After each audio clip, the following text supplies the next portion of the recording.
Shadow Throne among the rubble.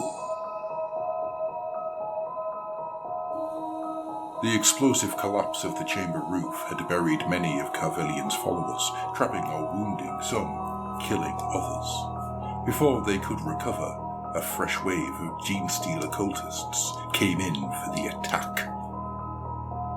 Dust hung in the air.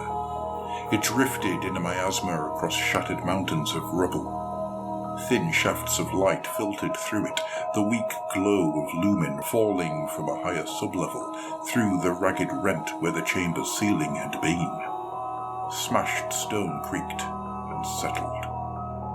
From the shadowed doorways and broken pipes they came, hunched figures with ridged flesh and avid yellow eyes. They clutched their guns tight and swept their barrels across the scene of devastation. They exchanged glances, each look communicating the fervent hope that the intruders had been slain in the collapse. Surely nothing could survive such a tonnage of ferrocrete and adamantine plunging down on top of it. Amongst the neophytes stalked the rangy armoured figure of Primus Gorican. He did not share his followers' optimism, but instead hissed sharp commands that saw them spread out and surround the rubble mountain, ready to fire upon anything that broke the surface. Further back among the shadows, Magus Thrive pressed one fingertip to his temple and closed his eyes, purple light leaking from beneath the lids. His psychic senses quested like invisible tendrils, winding through the minds of his fellows, burrowing through the layers of rock and rubble, searching. The Magus's eyes snapped open, and he drew breath to shout a warning. He had sensed thumping heartbeats and bright burning minds that burned him at their touch.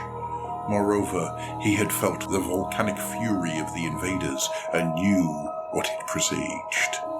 He was too slow. A huge slab of masonry rocketed suddenly upwards, heaved into the air by the servo-assisted might of an hilarious custodian.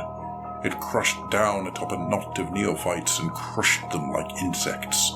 A roaring figure emerged from the gap left by the hard-flung rubble, its gilded armour tarnished, its face a mask of blood. Autoguns rattled as cultists sought to bring down the custodian, but the shots whined harmlessly from his hulking Terminator plate, or else flew wide as the firers were blinded by his radiant aura. More rubble was heaved aside, and more golden-armoured figures burst from beneath it. None were wholly unharmed, for even the Emperor's own guardians are not immortal. Yet their superhuman fortitude had saved them. Moreover, some amongst the Sisters of Silence had managed to lunge into the shelter of the hilarious Terminator's shielding bulk as the ceiling came down. Now they slid lithely from the ruins, bloodied but unbowed. Jets of fire leapt from the muzzles of their flamers as the Witch-Seekers formed up, using the massive Alaris as walking shields, and leaning out to take shots at the encircling cultists. Magus Thrive skinned his lips back from his teeth, wincing at the smothering anti-psychic aura of the Silent Sisters as they advanced. For their part, the Genestealer cultists fought fearlessly. Their quarry may not have been slaughtered in the way that they had hoped, but the Imperial numbers had been thinned considerably. For every intruder who fought their way up out of the entombing rockfall, another was dragged free in a tangle of bloodied limbs. Knocked cold or slain, it didn't matter to the cultists of the Pauper Princes. Each foe out of the fight was another threat to the Begator that they had eliminated. Urged on by the barked commands of Primus Gorican, they ducked into cover behind chunks of rubble and directed their fire at the emerging Imperial warriors. Some of their prey were still half buried, shouting their frustration as they sought to free themselves whilst under fire. If the cultists could just hold their enemies within their cordon of fire for long enough, they could cut more of the invaders down before hopefully burying the last of them with sheer numbers. A satchel charge spun end over end into the maelstrom of fire. Its detonation blew the last two prosecutors apart to send shrapnel whistling away to clatter from custodian armour.